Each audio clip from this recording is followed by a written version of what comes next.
This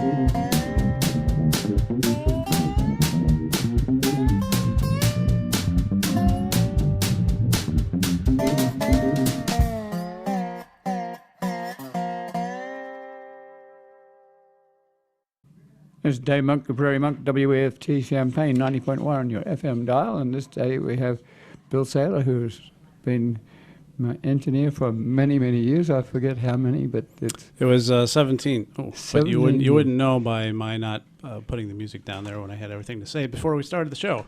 Now it's okay. It's okay. Bill my headphones are on. Has been my alter ego there for a long, long time, and he often has a lot to say.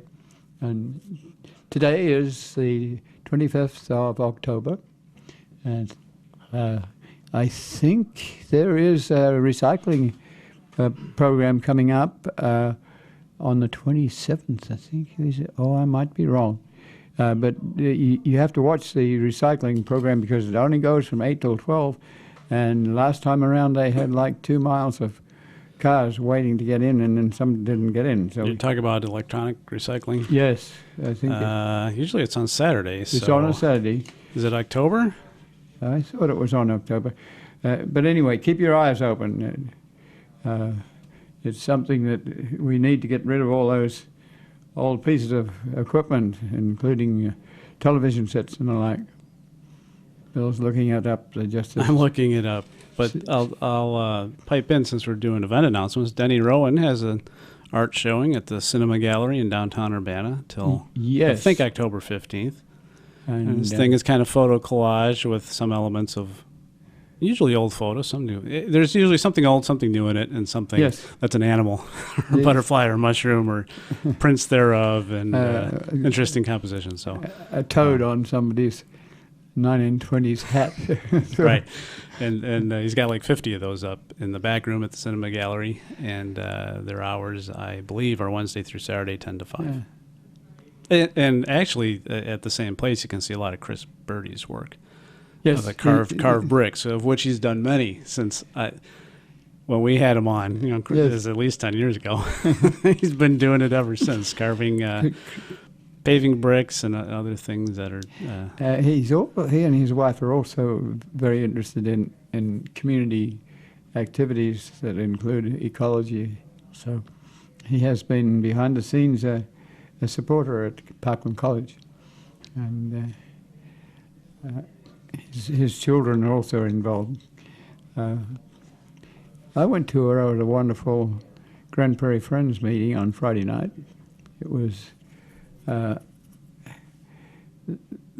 was a presentation by Jamie Ellis, who's president, that relates to some of the things that they have been doing, which was rather full of detail.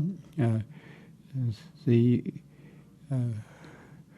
organization has morphed some into forestry, partially because it's very hard to do anything with remnant prairie that doesn't exist. And but that was the objective of setting up this organization.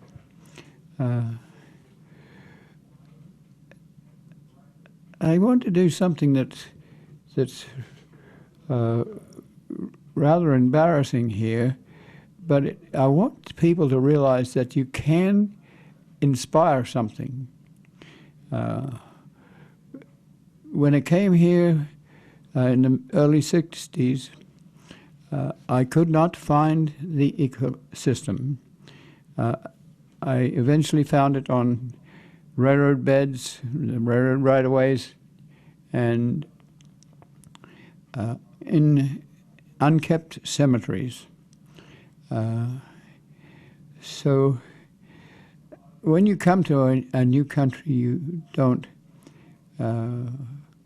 usually tell people about their own ecosystem, but after a while I got to be knowledgeable enough about the ecosystem in a rough and tough manner to feel like it was not always understood by the recent generations that have never known prairie. It's like 6 generations since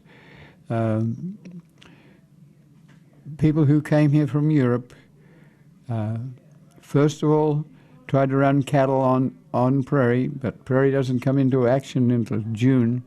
So they brought in European grasses and clovers and made hay so that they could have livestock birthing in March rather than in July. So there was a livestock industry for quite a while until it got to be that the ground was glacial till that's very rich, and that was it was too rich to be running livestock on. So the livestock was removed to edges where you wouldn't be able to plow very well, or it's like hilly country or around rivers. So we do still have a livestock component to our agriculture, but it's not a very large one. It's mainly corn.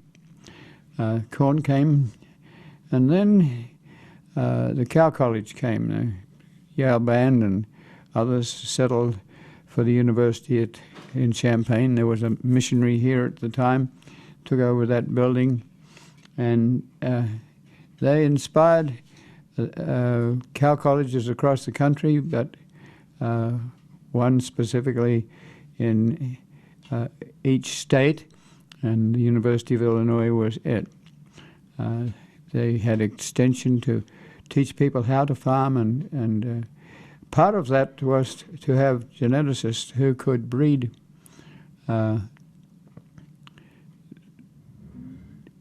livestock or plants to improve the agriculture.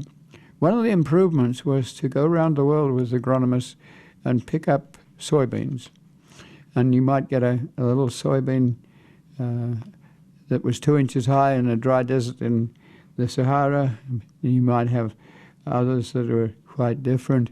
But you bring them back to Illinois to have a genetic gene pool. After working with that, probably if you knew it, there might be 50 geneticists and 50 years of work to get that to be a crop. The crop had to depend on a gene pool that could be bred, that could be bred for flavor of the plant, the resistance to certain things, to the yield. It took a long time. If we or other people need to develop that sort of plant, if we want to, for instance, a perennial soybean so that you don't have to erode the ground by planting it each year, you mow it for 20 years and then perhaps replace it because it might be spent by that time. A little bit like alfalfa. We have to have gene pool, whether it's here or in other countries. And if we need other countries to develop their genetics, then they may need us too. So we have a real need for that genetics to remain. I started teaching at Parkland College, at the Art Institute in Chicago and other places, a little bit with trepidation because you don't tell people who have been here for 6 generations about their own ecosystem. But I began to realize that a lot of people did not know their local ecosystem, and so I got bold. And one of the things we did, and by this time it was a group of people, we created a Grand Prairie Friends because we felt that it ought to be a specialization to actually work on the prairie ecosystem, whereas generally we had other interests, which included environmental interests, sustainability interests, a lot of different interests, and often rather loose, but we felt like we could cut off this, spin off this group specifically to work with prairie forest ecosystem.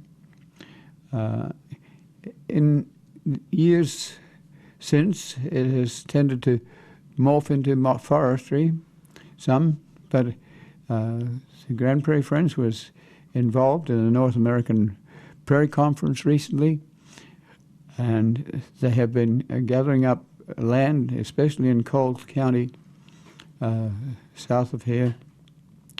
And it's impressive what they are doing, and it's impressive that they have a administration and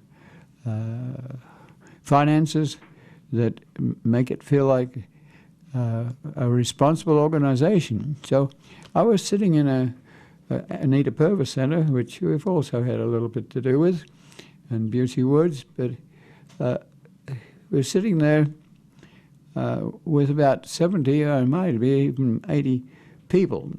And these are substantial people and substantial ideas. And one of the things I want to encourage you folk out there to do is to try to innovate, to be bold enough to know your limitations. People will look at me and say, Dave, I'm not the one to be out there beating the bushes for this sort of organization. I can help it in the background. Yes, well, you do that. You use your skills to the best of your ability. But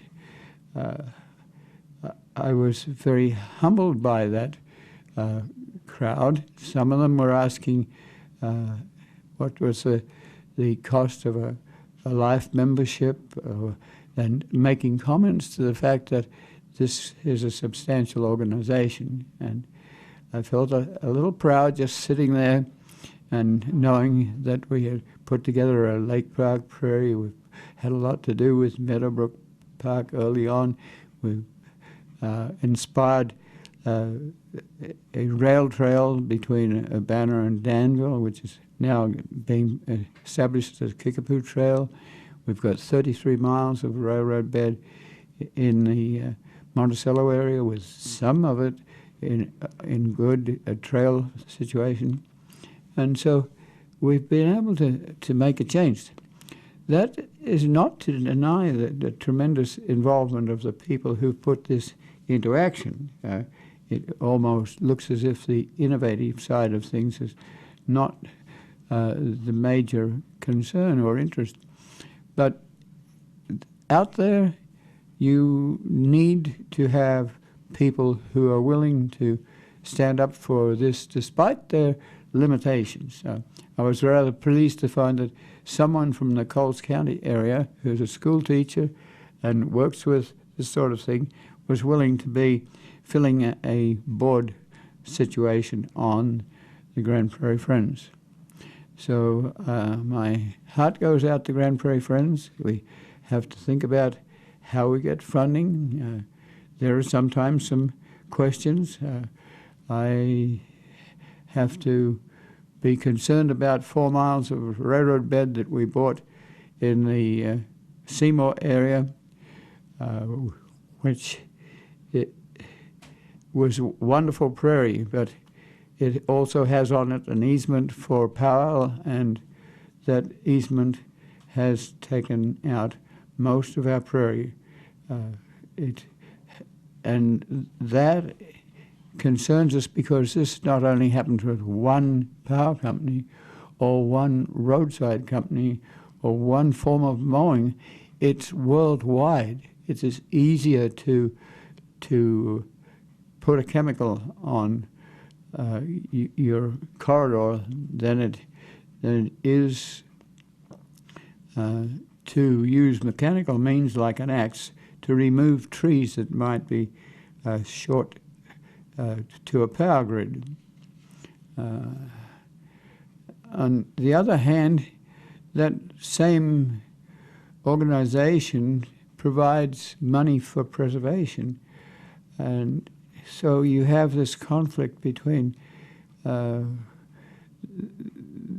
taint, that is the chemical, but the taint that most recipients of funding for preservation would say it ain't enough. So we have to be careful about where we accept the funding from and how it's instituted. Sometimes it's instituted without community vote. It's instituted by the company, sometimes for a tax break, and so these things are not without real consideration, and the tradition has been often to be pragmatic, and that may not always be the right way to do things. But so I was sitting there thinking about this, but I was very, very pleased with the speaker, who was Harmon Triet. She's a professor that works with the Natural History Survey, and she's a pollination ecologist. And one of the main things she was pointing out is how much we do not know about our prairie ecosystem. She was sharp, and she has a bunch of grad students that are there. They want to look at the variables.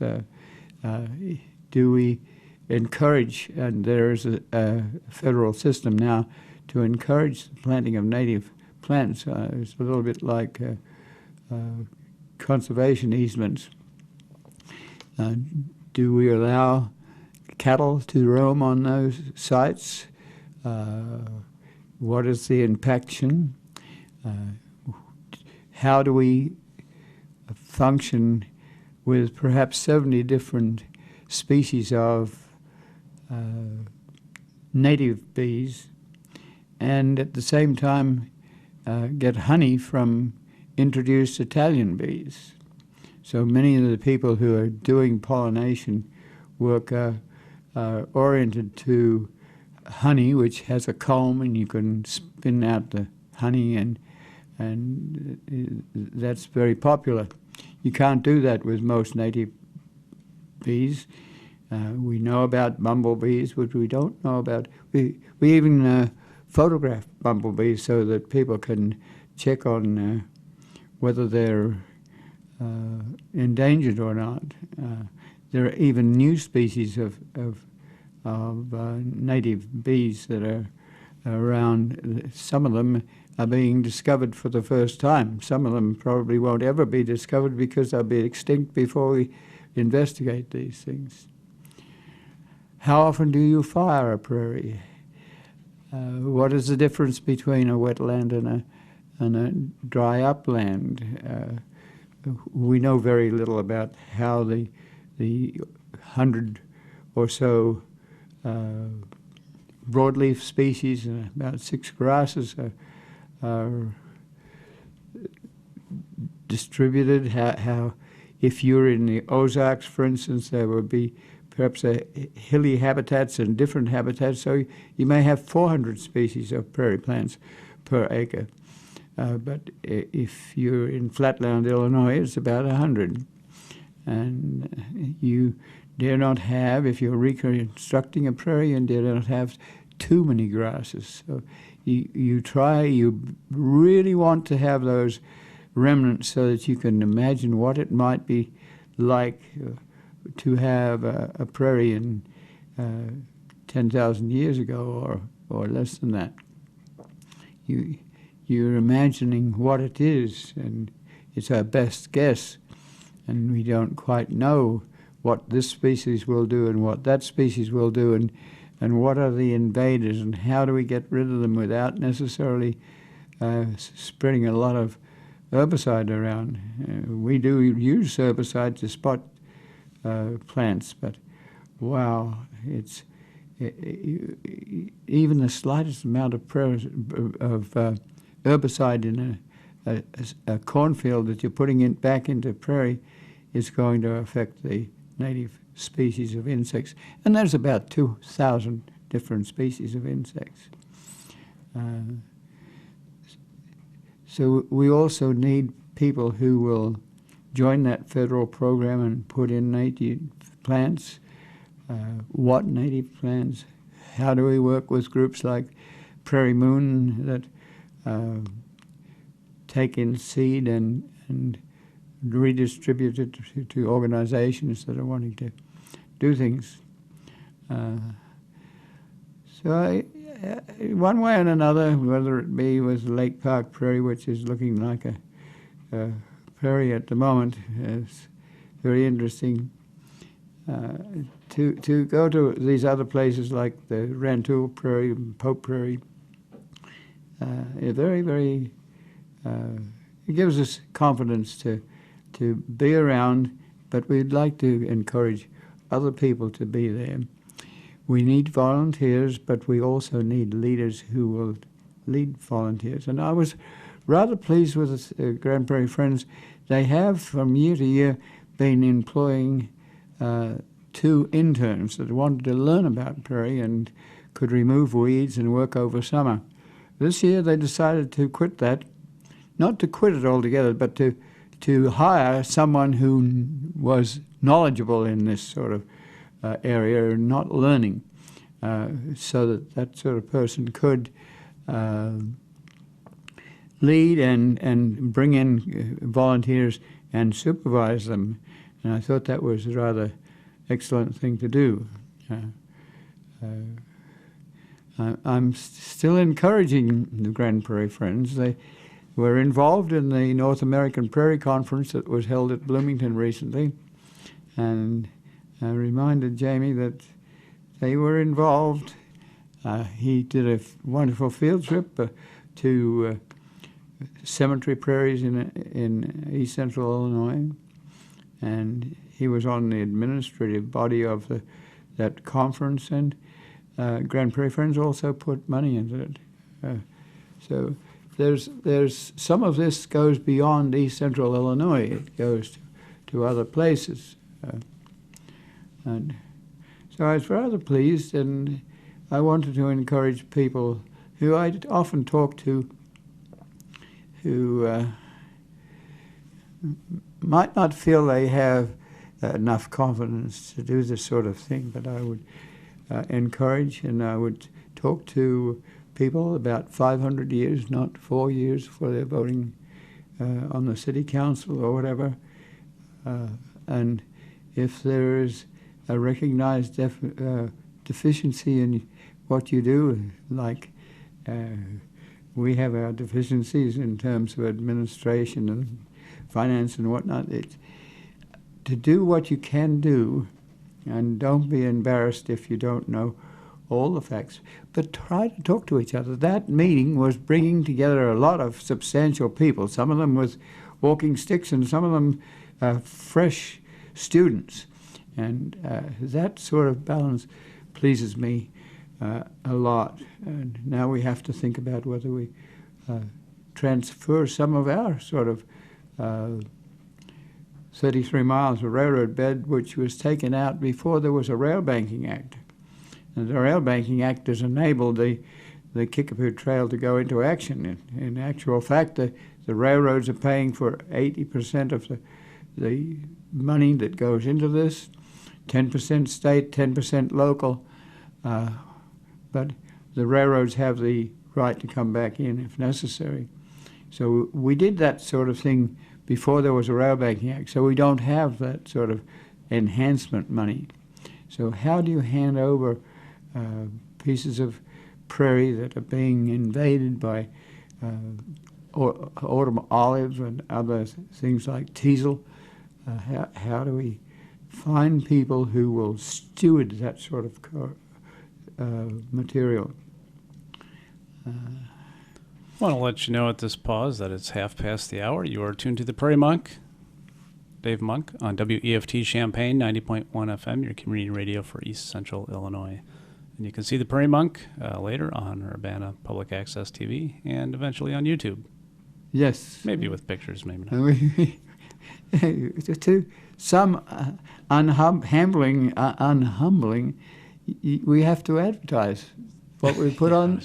We've got 100 programs there now that are an hour long and often have pictures in them. Last week we had Mount Kilimanjaro on with Don Davis, and he provided pictures and showed us that he was working with medical researchers that are looking for what happens to people when they climb hills and do things. And get into altitude. Yes. And so that's a rather nice program, and we hope that people will see it. So we have to become more proficient at getting onto websites, to Facebook, and letting people know that we have some of it. Some of the people who don't know what a prairie is, we need the photography to look at a compass plant going through from flowering to seeding to bending over to walking to a new place. So is rather wonderful if we can manage to get that. And we're very pleased with public television and Jason Liggett especially, who has helped us by bringing cameras and allowing us to do this sort of thing visually as well as radio. A lot of our radio stuff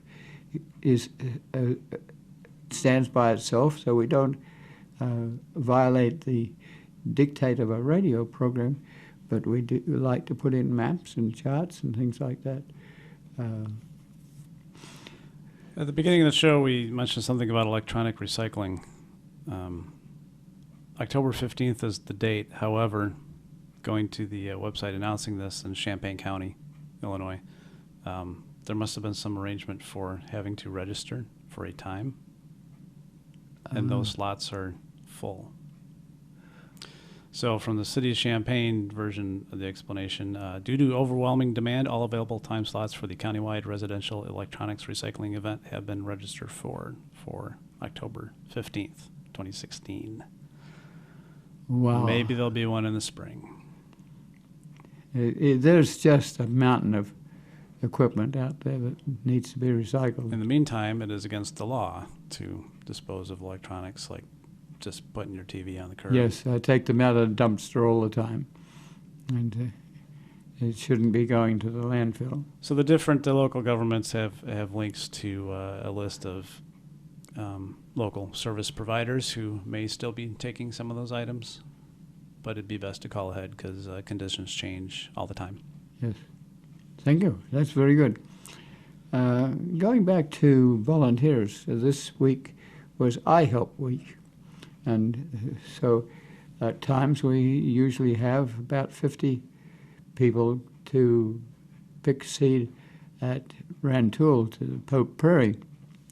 This year we talked back and forth. We also have a ceanothus or a New Jersey tea to be picked at Camp Creek. And we also have a relationship to a historic railroad, and it's called the Champaign, Havana, and Western Historic Railroad. And the intent is to take our ballast on our 4 miles between White Heath and Seymour and to allow historic trains from the Railroad Museum to enter Champaign. It's one of those nebulous things where we are working with the federal government to work with Canadian National to see if we can retain 3 miles of railroad bed between Bonneville and Seymour that's in abandonment at the present time. We'd like to know if we can preserve the prairie on either side. We want to know if we can have a trail into Champaign, which would be adjacent. And all these things require people from railroad engineers to biologists to politicians to elevator companies to railroad industry itself. The interesting fact is that GMOs are yielding much higher, so there is a need for more elevators. How do you get that grain out? And does it come out by Champaign, or does it get on the road and go to Gibson City or to Monticello? Those things we're talking about. So some of our volunteers changed this year. The historic railroad people have removed all the trees on the right-of-way, which we will re-rail, but some of them have overgrown. I walked about 2 miles of it yesterday, and I was pooped out by the time I got to the end of it, because the railroad bed itself is growing vegetation that has been encouraged by herbicide. Well, some of the students came to us to do seed work, and that was very helpful. This was the first time that the 5-year-old Historic Railroad had asked for volunteers, and this year the volunteer system had changed some. They come for 2 hours, which is, by the time you get out there, not a lot of time, and so we put them together. They had to find ceanothus, and this year ceanothus we're collecting it a little bit late, but it also hasn't yielded this year, nothing like they did last year. So there are questions about this seed. What is it? How do they find it? So that was the first thing, to find a fairly rare plant. They would need to know about it. They need to know that it has old and young seed on the same plant. And they need to know where the seed goes. Well, it goes to Minnesota, gets cleaned, and comes back to within 50 or 100 miles of where it was picked. So this is seeding for reseeding. We take some water and munchies for people, so we stop at a certain stage and do that, and we introduce people to what they're doing, and that I think is appreciated. So Dave Witzading, who helps me a lot with the engineering of this program for many years now, after Bill, and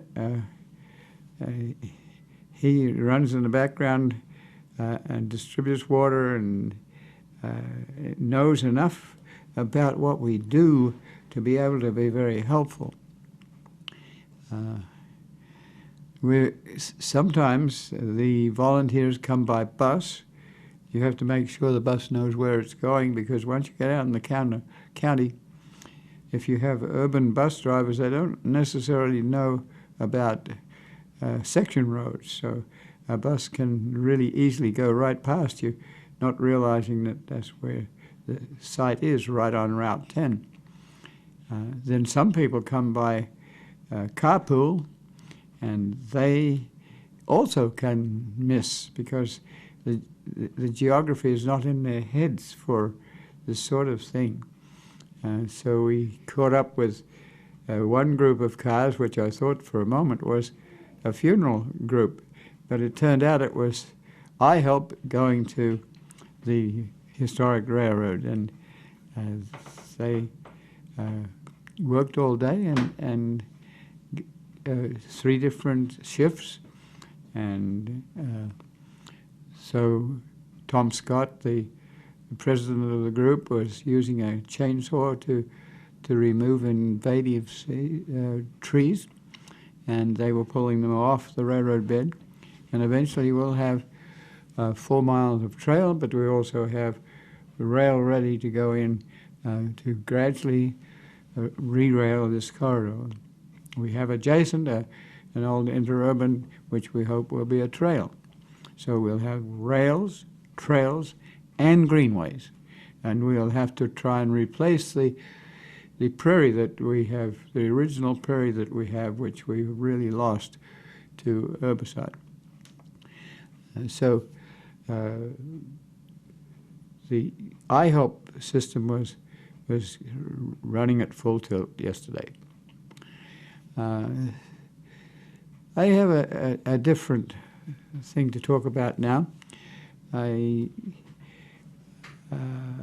am aware that I keep saying that the railroad at St. Joe is going across the node. So I think it's fair crack of the whip to say something about the hydrology of rivers. And Bill is an expert in this, and so we need to talk to the public about moraines and outwash plains and how they're drained, and how they're drained quickly. If you had a moraine that was high and dry, but the glaciers melted into flatlands like Flatville, then that water sits as a swampland and you can't use it for agriculture. But people from Europe who came from poorly drained areas and knew how to drain those sites, and they did it often by taking a gooseneck meander and cutting through it. So those cutoffs are fairly typical. At St. Joe, there's a big one, and the cutoff is usually very straight, but water runs in a sigmoid curve. And so what Bill does and has done in the past for us is to give us maps of those territories. You can get them on MapQuest or other places, but we need to look at the St. Joe area where a big meander has been cut off, and soil and water conservation people have taken over those bottomlands, which were of minimal value for agriculture, and planted native trees, and yet there's a straight cutoff, and that cutoff tends to want to meander. It wants to move left and right, but it also wants to meander up and down, so that there are riffles and curves. If where I grew up, we had a big meander. If you wanted to swim, you swam where the meander was cutting into the bank, and there was a nice deep hole there and a beach on the other side. If you wanted to skinny dip on rock and rubble, and you went to the node where there was this S-shaped curve, didn't move as much, but it was ripply. So I don't know that there was enough water at St. Joe to do that, but it's there. And so we really need to let you know what that area is about, above and beyond the Kickapoo Trail. The Kickapoo Trail is getting to be complete. This last week the bridges were installed on top of the bridge.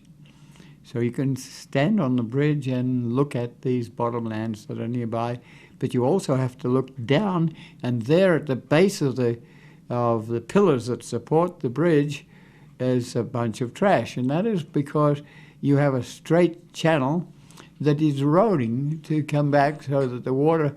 The reason for this is that if you have a piece of steel that's flexible and you have it between two hands and you push it together, it will go into an S shape, and that's what we're talking about. The water is about the same as that piece of steel. It's a body of water, and it erodes. And so if you make a straight cutoff, then eventually that erodes. And so the tree that is on the edge will eventually end up under your bridge. So how do we explain that to people, and explain that sometimes in order to protect your bridge you have to put a stick of dynamite in that material, or you have to have a chainsaw and get down there when the river is low and break it up. And that will continue to happen if you have a straight alley that water is moving through. It is going to meander. In order to prevent that every 15 years, one side of the channel the trees will be removed, and then the next 15 years the other side will be removed, so that the channel remains straight, and often it is actually channelized to keep it straight. But that's kind of a futile effort if you if you want to go by nature and how water works. And so I'm encouraging Bill to have a look at this, and he might know it. Do you have any comment to make on this sort of? My comment is that it's an engineered system that requires maintenance. Yes. If you want to apply that to use the land most of the time, that's what people do. As far as the sequence of movement over time or change over time, you can see the Champaign County GIS online through the county website or Regional Planning Commission website. And they have a series of aerial photos. They don't go back real far in our county, although you can find like photos from the 40s and maps at other places, including the USGS.gov. They've scanned all the quads, all the topo quads. They have a bunch of different ways to find them. Some may be more useful than others, but anyway, you can see, I think there's a 70s vintage aerial photo coverage in 1988 or something, and then it picks up later in the 90s through today. So if you want to see land use change in Champaign County, you can do that through your county government services online. One of the nabobs in this hydrology business is the Leopold family that is famous for Sand County Almanac and other ecological things. But this is a very mathematical process, and so people do know exactly where this erosion will occur and how much will happen. And so it's called hydrology. And hydraulics. Hydraulics. Hydrology is how much water is going to show up. Oh, okay. They are, of course, related. And no, I'm not the expert in river mechanics. Uh-huh. I know where to find stuff in a drawer. That's about it. I think what you do to some extent is to allow people to ask you if they can build something on bottomland, and you can give them figures as to whether they can do that. All I do is look for the existing information. Uh-huh. I mean, I have an idea of how the information is created and where it lives. Okay. That's all I had to say. So I'm reminded in this territory of a group that I belonged to at one stage, which was a school science curriculum project. And their aim was to give people in physics or chemistry or biology small units of help where you would perhaps have a national curriculum or a teacher curriculum, and you could bring this unit in without imposing on the teacher. The teacher really is the expert in this. If you bring in a visitor, that's okay, but it takes a little away from the teacher's capacity to teach. Teachers are doing a lot more in the classroom than just presenting the content. Yes. So in the long term, too. So we had a stream development project where you had a basic 4-foot by 1-foot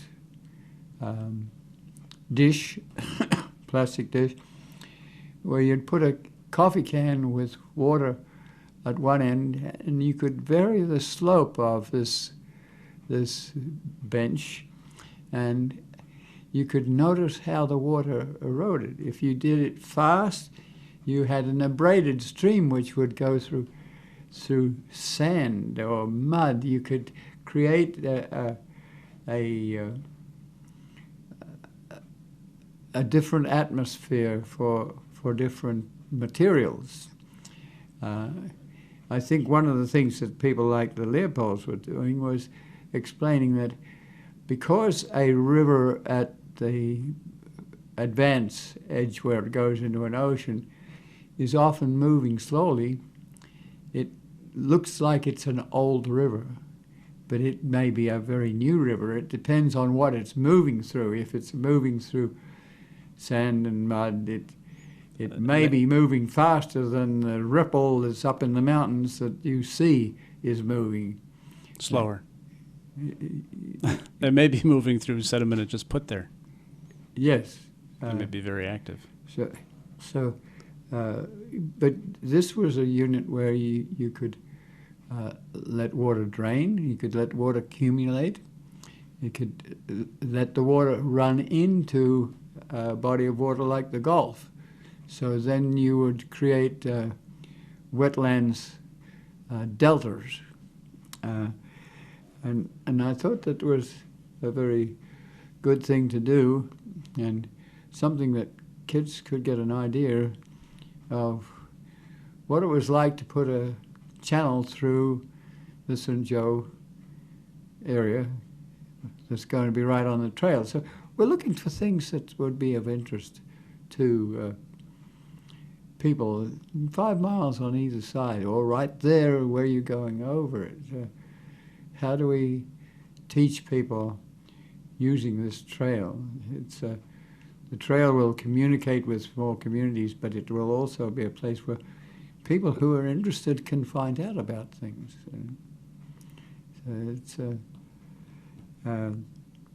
Let me see what we have. Well, it's about, it's 11:53. And you are tuned to the Prairie Monk on WEFT Champaign, 90.1 FM, and perhaps watching it on YouTube or on Urbana Public Access TV.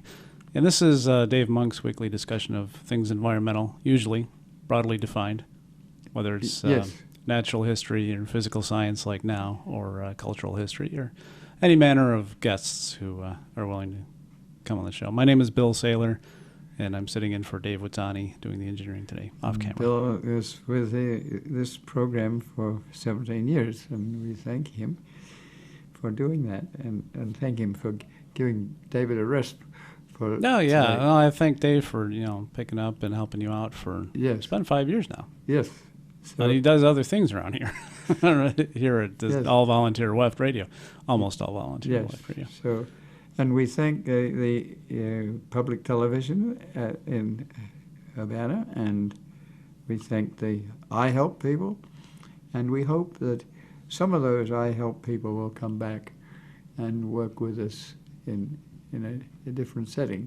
So for me, it's important to explain to those students what they're doing and why. I do not like to have students just picking up other people's junk. I don't find that a very educational thing to do. And we have a lot of it at Rantoul. We find that there are contractors who are coming out and dumping on an old road we have. So I've called up the sheriff and asked if we can have some supervision of that small corridor. That small corridor is interesting because it goes all the way to Paxton. And so Reva, who lives in Paxton and has two children, wanted to introduce me to his two children who have done things like put a camera on Prairie and done time action to see how it grows. And the daughter is a school teacher in the Paxton area. And so it's a little bit of confidence giving to receive those sorts of interests and to have it explained that they too can do interesting things that are exciting, not only to themselves, but for other people. And I really say thank you to all those people who have contributed. And to Anita Purvis for having a multi-million-dollar center that people can relate to. And just 2 weeks ago, we had the director Deleuze from Champaign. Oh, I heard that show. Yeah, here on the show. That was excellent. And we're after an Anita Purvis Center to the west because people don't go 7 miles to Busey Woods, and I think they have to grow it. It only takes about 200 years to grow an ecosystem that could be centered around an Anita Purvis Center West. And so, yes, we're tickling people to do things that we think are interesting. And they can always say no. They talk about it long enough, it happens. Speaking of Champaign Park District, it took a few people saying, "Hey, you should save this historic theater." Yes, they took it up. You've been a part of that. It's proved a great resource. I'm talking about the Virginia Theater. I don't think you talked about that with Joe DeLuce necessarily. We talked about it a little bit the other day. Sure. I don't know if I heard the whole show through, but because we have the chance of a park district being interested in the historic trains coming into Champaign. And so they have already indicated historic interest is the Virginia Theatre. Mm-hmm. So I think we're near the end. And I'll put in a plug for, since we're randomly talking about it. I've taken pottery classes with Jeff. I can't remember his last name, even though I saw him just the other day. There's a lot of different things going on at both Champaign and Urbana Park Districts. Yes. I know there's others out there in the region. They really do provide a service, and some people get disgruntled because it's another unit of government. That Illinois is a separate unit of government. Look at your tax bill sometime if you own property, and you'll see that it's not just you're paying the city or you're paying whatever. There's like 15, different units on there, and it'll give you some idea of the services that provides. And no one of those parties gets your whole, contribution. So some of them are really striving for efficiency in providing services. The Park District is and from a natural history point of view, both Park District, Urbana and Champaign, have done a lot to encourage natural history. If you go to the Big Dig and Scott Park, there's even a little prairie right there. Well, Music of India is coming up shortly, so I think we will sign ourselves off here. This has been Dave Monk of Prairie Monk, WAFT Champaign 90.1 on your FM dial. I'm Bill Saylor, like I said, sitting in for Dave Woodsani today. Dave will be back, and all the Daves will be back. Sunday mornings at 11 on 90.1 FM live. You can hear us streaming online if you're got friends who you think might benefit from this and don't live in town. Or send them to YouTube and look for The Prairie Monk.